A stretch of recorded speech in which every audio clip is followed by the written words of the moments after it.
Hi there, this is Popo, I hope you'll fine. Welcome back to the Matches miniature series where we cover some matches games that happen in real life, on real board, against real people, actually the friends of a chess club. So here we are back into the discovery because I featured a lot of games featuring the 2011 rated guy, and I guess we have heard enough of him for now.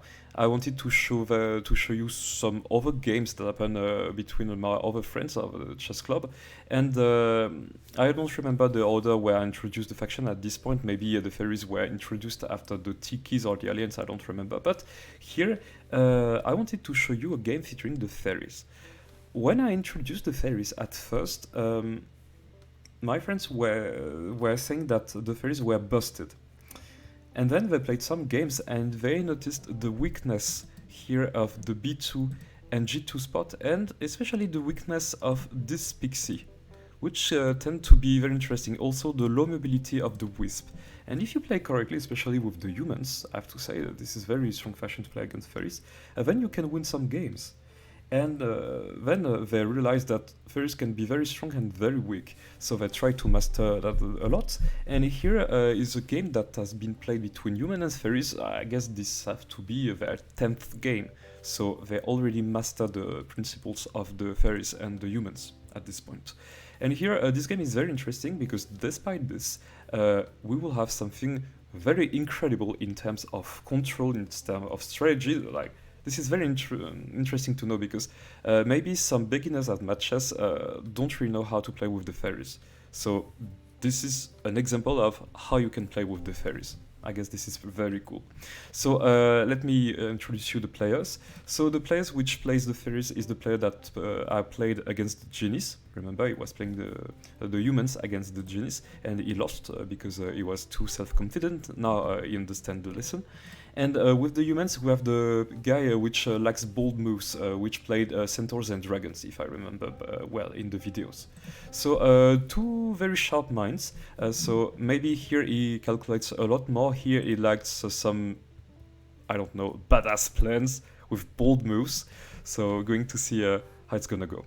So we have Frog to F3. Very interesting to open this way, because here you control this square here, but you also control this square, because at that point, if any piece decides to go here, you can capture it like checkers. So it controls a little more square. So we have pawn to x6. I don't really see the point of this. Maybe the aim was to push here, have that kind of structure. Okay. We have a frog to c3, and then everything in the center is controlled so far. So pawn to d6. And here we have something very weird. So two pieces control the center, but not that much. And here we have two pawns that completely blocks the stuff, but at least they control these four squares. So very weird position, I have to say. We have pawn to d4, so I guess the idea is to let the pixie out and maybe the wisp also, so very cleverly played. We have pawn to c5. I'm not that sure this is very accurate. I guess the aim would be maybe to attack here and bait the frog to go here, gain a tempo here, and I don't know. I have really no idea.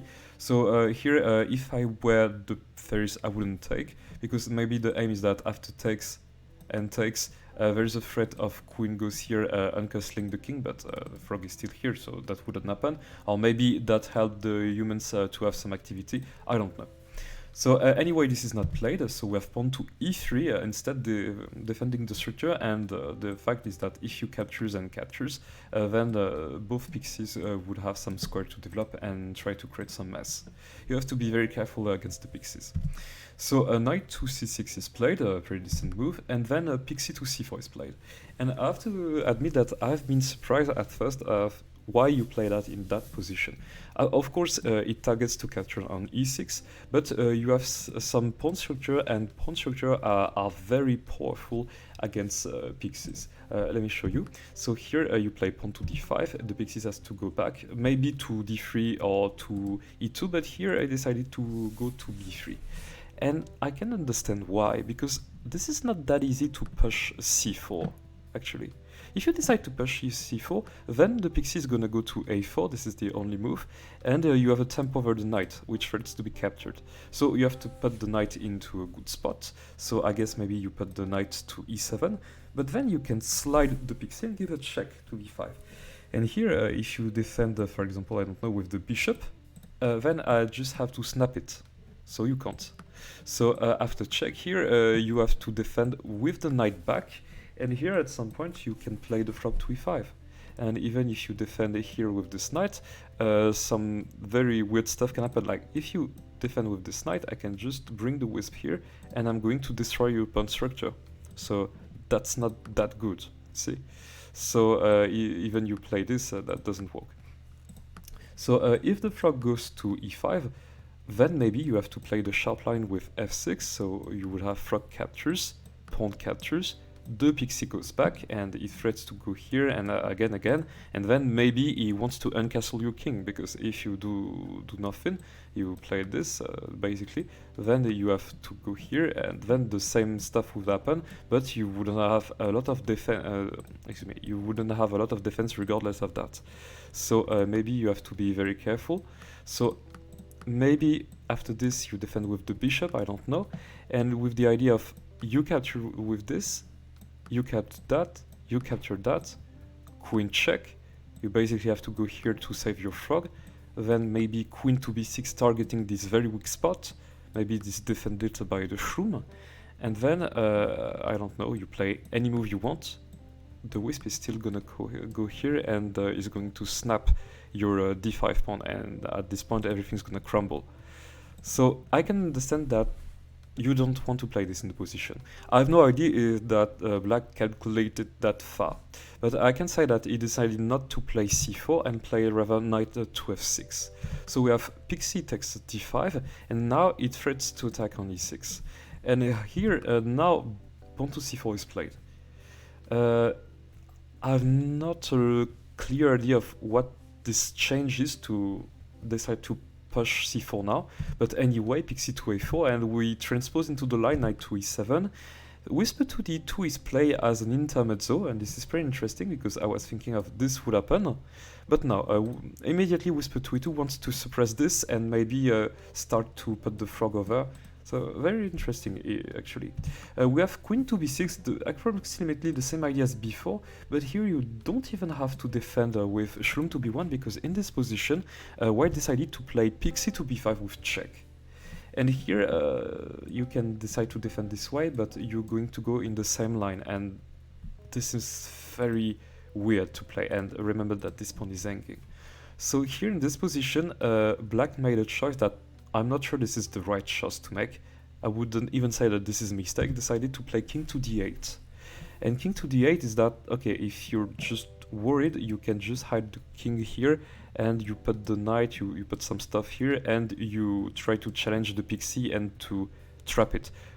So maybe this was the point of this. I'm not sure this works, but anyway, we have rook to e5, which is played, and this is a pretty good move because as the king just left this square, he was the only defender of this f7 square, so this is going to fall. But anyway, the plan just follows, king to c7, you can't do a lot of things, there is no move to defend this spot. So frog captures f7, the rook has to slide, and then we have pawn to e4. Pawn to e4 threats to go for a check.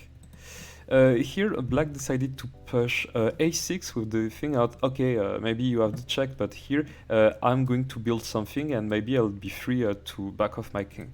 I don't know. Maybe the aim is to put the king here, and at the time this would have moved somewhere, you try to trap it, and then if you can move the bishop, you put the rook in the game. Like, this is very unclear at this position, and for me this looks very chaotic. I guess black is completely losing here. And in fact, white emerged with a very clear idea. We have pixie to f4 check. And now, basically, what do? Because at that point, you can try to hide the king here, but then I'm going to go for another check here. And now, this is not that easy to play correctly, because basically you have to put this king here, you can't defend. And now maybe white is going to take some space with the wisp, maybe with this frog move that can just attack the king, I guess. This, yeah, because you can't take this.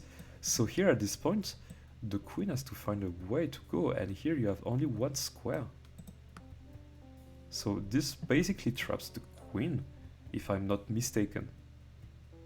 Because after this move, what do you do with the queen? Does the queen have a square?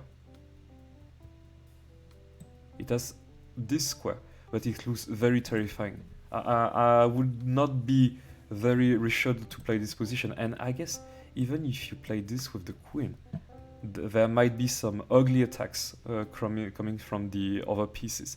So yeah, in this position you see that white has completely the lead. So here in this position, after goes here, I decided to block with the pawn. I'm not sure this is the best idea because now the frog captures and then he threats a discover check, winning the queen.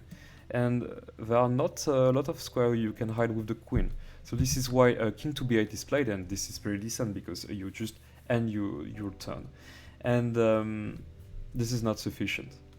Because here frog to takes c4 is played, and then you have a direct attack on the queen. So this has, let me just remind you that this pixie has been hanging for 1 move, 2 moves, 3 moves, and it's still attacked.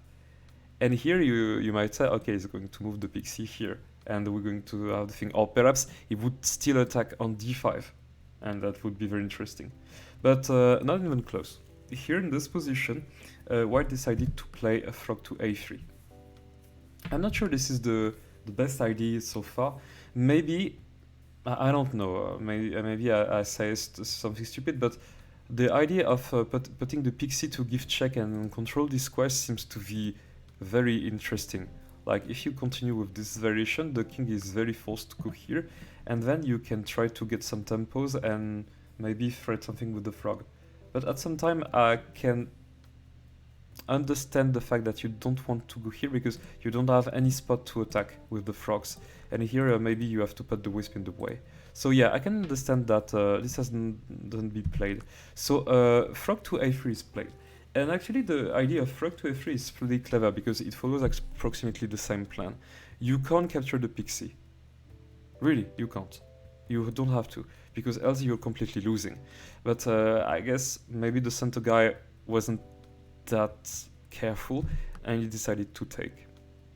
So now basically the game is over. So feel free to pause the video and find the winning ID for white while I give you a couple of seconds. Okay, so I hope you all figured that. The move is pixie to e5 check. As simple as that. And here, the only way you can do to avoid this check is to just capture with the queen. And then you lose the queen and you lose the game. So of course you put the king to a7.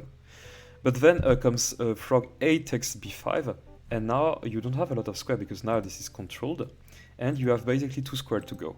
So on the first option you can decide to go king to a6, but king to a6 is completely losing. I hope you understand where. So feel free to pause the video again and find the winning ID. So congratulations if you spot all the line. Here you might say this is just wins the queen, yeah, but in this line you can even checkmate. For example, if you decide to go here on a5, I just have to push this pawn and this is checkmate. Why? Because basically this frog captures this frog controls this frog controls this. If you go here, then you're going to be drawed, and if you go here, you're going to be drawed again. So the king is in checkmate. So again, you have the same check. If you decide to go, yeah, I covered this line, excuse me. Let me go back. So yeah, this, and if you decide to go back here, that's also losing. This is mate in 2, so again, feel free to pause the video and find the winning ID. We have a lot of pausing moments. Okay, so I hope you figured out this move. You have just to put the c frog now on b5 because the square is free. You have only 1 square to go with the king on b8, and here basically you put the frog on a6, and this is double checkmate. Very nice. So here on the game, of course, the king went to b6, and now just finish the game for white while I give you a couple of seconds.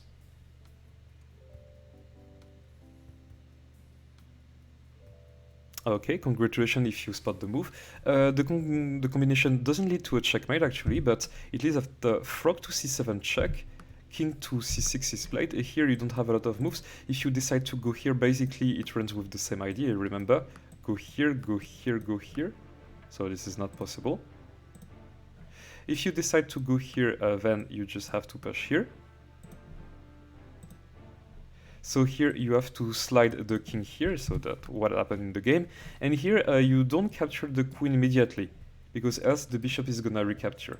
So instead you play something even more crazy. You play frog to b5 check. The frog protects each other, and all of this frog controls a lot of squares, because the king has only one square to move. Why? Because remember that here this frog also controls this square. The pawn controls the square, the pawn controls the square. Here you can't capture them because this is protected, and here this is controlled by the frog. So king to d7 is forced, and now you get the real idea of this. You have a lot of way to continue this, but the best way is to capture the queen, just as simply as that, because you just remove the queen from the board. And here you can't capture back with the bishop. And even more, you can't even capture with the king, because then you're going to put the frog on c7 with check, and after the king moves I don't know where, then you're going to snap the rook. So this is a completely banger move. And here, if you see the position, like the frogs have a lot of dominance. The king has only 2 escape square, and one of them is just going for a big rook. The pixie is here controlling a lot of square here. The wisp is not even fully developed yet, and it has a very good spot to go here. White can castle queenside. He has 2 connected pass pawns. Like, the position is a complete mess. So this is why this is in this move 22. That actually black resigned the game, as there was nothing more to be done. Like, you can't do anything, and even if you go for the rook, try to get away with this kind of threat, then you can just exchange. Like, this is as simple as this. And I'm very amazed of what you can do here. Or even, I can even ask myself if moving the frog here to c7 is not even stronger. Because, let me see a little. Here you want to put your rook on a very good spot to try to attack something. Maybe rook to a5, I don't know. Maybe you put the frog here, and here you don't have any way to threat this frog. Like, this is very hard to attack them. Because with that, for example, if you decide to challenge them, like this is just a knight for 3. If you decide to challenge them here this way, okay, this there can be some stuff. Let me see, I guess you can get a tempo over the rook at this point. Or even maybe you can threat some checkmate. Or you just capture the bishop. I guess you capture with the bishop with check. You can't capture this frog. So here a rook captures, I guess. And then you can just capture the knight. Okay, everything vanishes off the board, but you're still better if you see the material here. You just have then to castle. And then maybe not this way. Maybe not this way. That would be a mistake, because here the rook would be able to capture. So maybe you castle this way, and then you have a lot of ways to do. Like, this is just the game over. So yeah, I tried to cover some other moves, but I didn't study past this move 22. So I hope you like this video, and I hope that you especially like the game with the fairies. We're going to see each other next time for another crazy game of matches. See you then. Bye.